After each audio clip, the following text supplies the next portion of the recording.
Part 5, future research, reevaluation, summary, and the conclusion. It is clear that finding that pit houses to great Kivas were engineered in sophisticated storage bins for kernel corn, and that most of these rooms in a room block, specifically on the smaller, quote, farmsteads, were the storage of corn on the cob or cribs. This requires a rethinking of a great number of findings and relinquishing or downplaying the ceremonial and ritual trending towards the pragmatic. Now that we can't keep using, quote, ceremonial and, quote, ritual as our long-held default, when we do not know what something is, it is ceremonial, you may have to even burn that t-shirt. This should be considered the beginning of a new paradigm. Archaeology in its infancy took place from the early 1900s through the 1960s or 70s. It can be identified perhaps as Southwest Archaeology 1.0. With the rapid growth and interest in Southwest archaeology through the 70s, the new term new archaeology entered the literature and is occasionally used to the present day, and it might be considered as Southwest Archaeology 2.0. With this current finding, a comprehensive reinterpretation of this more advanced agrarian culture, that a Southwestern Archaeology 3.0 that focuses on farming and agricultural economics may be beginning. Ramifications are profound. The reevaluation in the context of agricultural economics is overwhelming. Population estimates based on room block counts or Kivas will need to be re-examined. Calculation of capacities or volumes of these storage structures may give a clearer idea of a population base, and perhaps based on daily caloric intake versus the number of years of storage may yield a different number for populations. Identification of specialized tasks as food reduction, building construction and maintenance, and the diversity of required work, including providing drinking water and security, may provide a new perspective if looked at through the lens of agricultural economics. The idea of pilgrimage could be massaged with an emphasis on post-harvest gatherings to process or reduce corn to edible levels, but this idea is slim, thin at best for many reasons. If this series of presentations go viral, that is more than 42 friends and family coerced to at least log in. I will continue with a few much shorter episodes to put other questions to Southwest archaeology. Some of these need correction or a different perspective, such as, quote, ceremonial object identified by Pepper at Pueblo Bonito as type 1 and type 2 are without question planting sticks. Other types possibly associated in type 3 and 4 are probably associated with harvesting or processing, and this needs to be re-examined. The vast quantity of approximately 30,000 turquoise beads, pendants, and pieces of shell interned in association with the 2 elite burials at Pueblo Bonito's room 33 needs to be looked at perhaps through a different lens. I would like to think of, rather than them being elites, as probably senior bank officers, and the astronomical number of turquoise beads and shells, I believe, does not represent a collection or perhaps tribute, but should be looked at as a possible accounting or monetary system and evaluation placed on artistic objects in relation to the bushel basket capacity of storage at Pueblo Bonito. The cache of 111 cylinder jars excavated from room 32 at Pueblo Bonito with traces of theobromine, cacao, may need to be re-examined in the context of volume. How many employees or workers, perhaps suggesting age, gender, height, and a realistic functional hygienic use. Roadways and herraduras, which are small circular turnouts, let's say, on major roadways, need to be re-examined in a context of the transportation, the secure transport of valuable commodities. The majority of 1 to 2 kilometer length roads radiating from great houses clearly indicate a market area and the limit of the, quote, business district or, quote, city limits.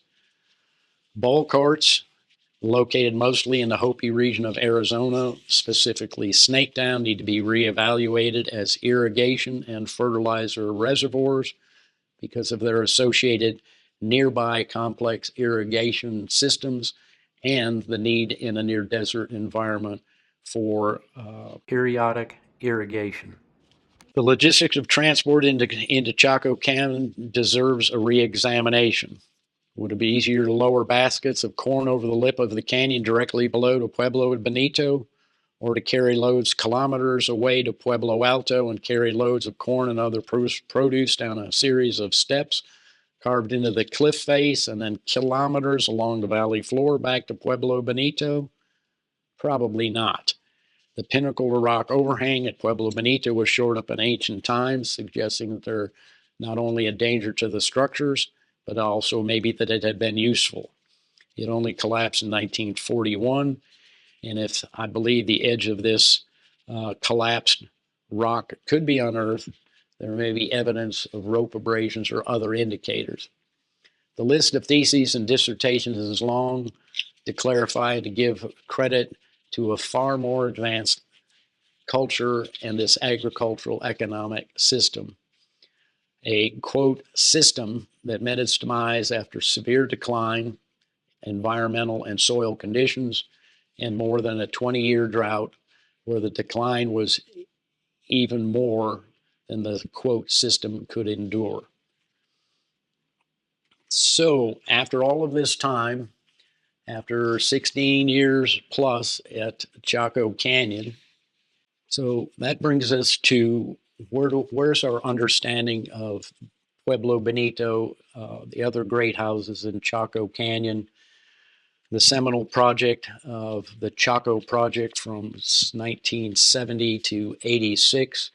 Project was discontinued, and many of the people who worked on that project and other scholars have pursued many research questions over the ensuing years. But there are some basic fundamental questions that still remain. A large project was undertaken and culminated in the Archaeology of Chaco Canyon, an 11th century Pueblo regional center, edited by Stephen Lexon, and it contains approximately 20 authors that give some brilliant updates on the progress and new conclusions, patterns, and advanced technologies not available in the 1970s and 80s. Within that publication, Lynn Sebastian offers 17 research questions to be pursued in the future. Among these questions were 4 functional questions as follows. What was the function of small kivas and great houses? What is in them and how were they used? What was the second question? What was the function of great kivas? What is in them and how were they used? 3, what was the function of McElmo structures? What is in them and how were they used? What was happening in question 4, what was happening in the early canyon great houses for the first 100 years after they were constructed? This is the first time, this is 39 years later, and they're beginning to ask, what was the function? I hope that I've clearly explained that pit houses through corn bins are corn storage facilities, and that pit houses, they were corn bins as well in their early form, and it predates our small-scale on-farm bins by 1,600 years. And the first machine for shelling corn doesn't appear in the U.S. for 1,000 years. Credit for their accomplishment and their culture, in my opinion, has been underrated and poorly represented. There is no fault, except or perhaps clinging to the ceremonial model for so long and so tightly and being unable to ask or answer the fundamental function of what is a kiva. I'm concluding here shortly. This tried and true 1,000-year-old practice of corn storage continued in limited form and was seen by the early Spanish explorer Coronado and recorded by his diarist in 1540. Their travels in the Galisteo Basin south of Santa Fe went through several villages. One of the villages is recorded as, they call this the village of the granaries or silos, because large underground cellars were found here stored with corn. That's from Nelson, Anthropological Papers, American Museum of Natural History, Volume 15, 1914, pages 14 to 15. Had this translation from 1914 entered the literature, how different would Southwest archaeology look today? The nuances and reinterpretation will be left to those archaeologists working in the Southwest. I have done my part to draw attention to the physics, geometry, architecture, engineering, building practices, and specific storage requirements for corn to define the function of these ancient structures. It is my sincere hope that another 27 years does not pass before the inescapable truth is realized and pursued.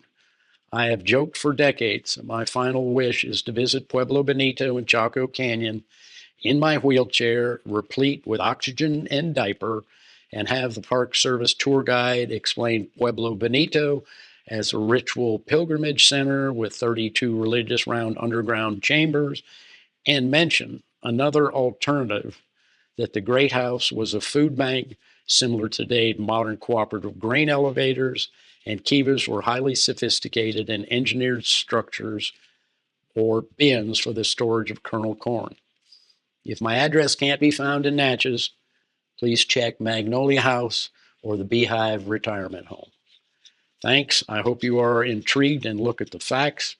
Remember, nothing changes in agriculture for 8,000 years, only the available affordable materials as the years progress. Please note that as we speak, modern farmers still measure their yield per acre and are paid by the basket. Yes, the bushel basket. Thank you.